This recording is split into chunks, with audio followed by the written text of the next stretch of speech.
இப்போது புதிய அறிமுகம் ஆச்சி ஹோட்டல் சாம்பார் 50 கிராம் ரூபாய் 20 மட்டுமே.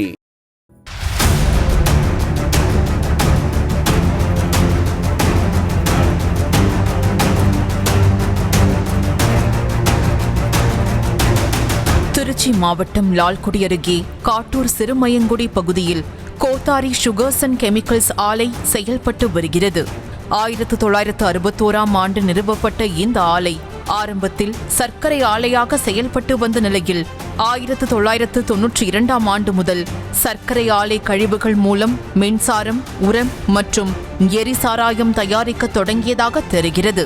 அதுவரை எந்த பிரச்சனையும் இல்லாமல் இருந்த நிலையில் எப்போது எரிசாராயம் தயாரிக்க தொடங்கப்பட்டதோ அன்றிலிருந்தே சுற்றுவட்டாரத்தை சேர்ந்த 25 கிராம மக்களுக்கு கஷ்ட காலம் தொடங்கியதாக குற்றச்சாட்டு முன்வைக்கப்படுகிறது. இப்போ இதை மீடியா கூட்டு வந்து நாங்கள் வந்து காமிக்கலாம், அந்த மோட்டார் போரில் இப்படி வருது தண்ணி அப்படின்னு காமிக்கலாம்னா ஆலை நிர்வாகத்திலேருந்து அதிகாரிகள் வந்து எங்களை அங்கே போகக்கூடாதுன்னு சொல்லி ஆளுங்களை வச்சு மிரட்டுறாங்க. அதையும் மீறி நாங்கள் வந்து இந்த வீடியோவை பயந்து போட்டுக்கிட்டு இருக்கோம். எங்களுக்கெல்லாம் நாளைக்கு இந்த எங்களை மாதிரி போராடுற விவசாயிகளுக்கெல்லாம் என்ன நாளைக்கு நடக்குங்கிறது தெரியல. உயிருக்கு கூட கேரண்டி கிடையாது. எரிச்சாராய ஆலையிலிருந்து வெளியேறும் கழிவுகளால் நிலத்தடி நீர்மட்டம் முற்றிலும் பாதிக்கப்பட்டு விவசாயம் விஷமாக மாறி இருப்பதாகவும் விவசாயிகளும் பொதுமக்களும் குற்றச்சாட்டை முன்வைக்கின்றனர். இப்போ விவசாயத்துக்கு பயன்படுத்துகிற ஆழ்குழாய் கிணறு மூலியமாக நீங்கள் பார்த்துட்டு இருப்பீங்க. அந்த ஆழ்குழாய் குழாயத்துலேருந்து அப்படியே வருது. அந்த கழிவு நீர் அப்படியே வெளியில் வர்றதுனால விவசாயத்துக்கு நாங்கள் பண்ணுற விவசாயம் எல்லாமே வந்து விஷமாக மாறிடுது. நாங்கள் கிட்டத்தட்ட 20 வருஷம் 30 வருஷமாக இதை போராடிக்கிட்டு இருக்கோம். ஒன்றுமே பண்ணோம்ல, அதிகமாகிட்டே தான் இருக்க ஒழிஞ்சு அவங்களோட கழிவு நீரை கொஞ்சம் கூட கண்ட்ரோல் பண்ண மாட்டேங்கிறாங்க. ஆலை கழிவுகள் முறையாக சுத்திகரிக்கப்படுவதோடு லாரிகள் மூலம் கழிவு நீரேற்று நிலையத்திற்கு கொண்டு சென்று வெளியேற்றப்பட வேண்டும் என்பதே விதி. ஆனால் விதிமுறைகளை மீறி ஆலை கழிவுகளை அருகில் இருக்கும் புதர்கள் மண்டி கிடக்கும் முள்காட்டு பகுதியில் சட்டவிரோதமாக தேக்கி வைப்பதாகவும் இதனால் கழிவுகள் ஊறி நிலத்தடி நீர்மட்டம் முற்றிலும் மாசடைந்துள்ளதாகவும் குற்றச்சாட்டு எழுந்துள்ளது. 60 அடி ஆழ்துளை கிணற்றிலிருந்து மோட்டார் மூலம் வெளியேற்றப்படும் தண்ணீர் கருஞ்சிவப்பு நிறத்தில் வெளியேறும் இந்த காட்சிகளே சாட்சியாகவும் உள்ளது.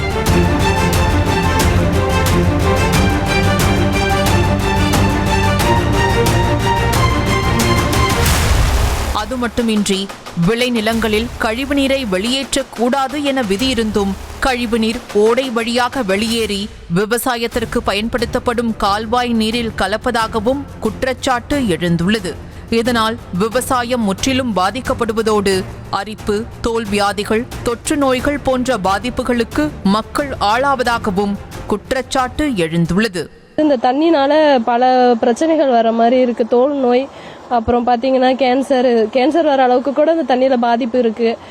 இது எப்படி நாங்கள் என்ன பண்றதுன்னு எங்களுக்கு இன்னும் ஒன்றும் தெரியல.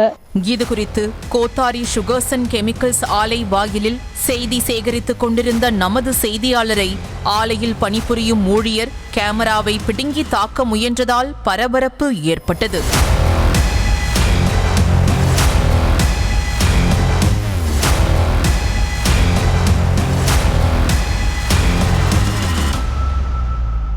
அதை பார்த்து அங்கிருந்த பொதுமக்களும் விவசாயிகளும் கழிவுநீர் விவசாய வாய்க்காலில் கலக்கும் போது வாய் பொத்தி அமைதி காத்த ஊழியர்கள் கழிவுநீரால் விவசாயிகள் படும் வேதனையை செய்தி மூலம் வெளிப்படுத்த முயலும் போது மட்டும் கோபத்தை கேமரா மீது காட்டுவதாகவும் குற்றம் சாட்டினர்.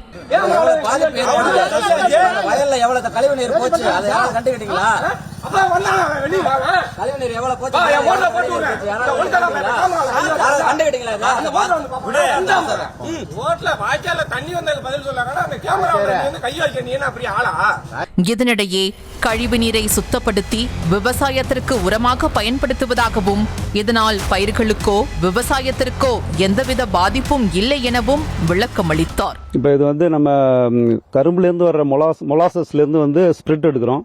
ஸ்பிரிட் எடுத்துகிட்டு அதில் வர்ற கழிவுநீரை வந்து நம்ம சுத்தப்படுத்தி விவசாயத்துக்கு வந்து உரமாக பயன்படுத்துகிறோம். இது வந்து கிட்டத்தட்ட 20 வருஷமாக அதை பயன்படுத்திகிட்டு இருக்கோம். இது வந்து இதனால் எந்த பாதிப்பும் இல்லை. ஏற்கனவே நம்ம வந்து நிறைய ட்ரிப் வந்து எல்லாம் விசிட் பண்ணி பார்த்துட்டு நம்ம சர்டிஃபிகேட் பண்ணி அப்ரூவல் வாங்கி தான் பண்ணிக்கிட்டு இருக்கோம்.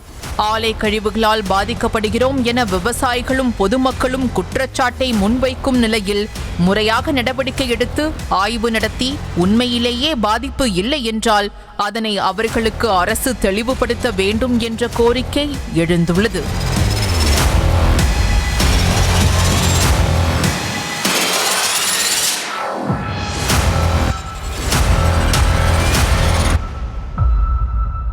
இப்போது புதிய அறிமுகம் ஆச்சி ஹோட்டல் சாம்பார் 50 கிராம் ரூபாய் 20 மட்டுமே.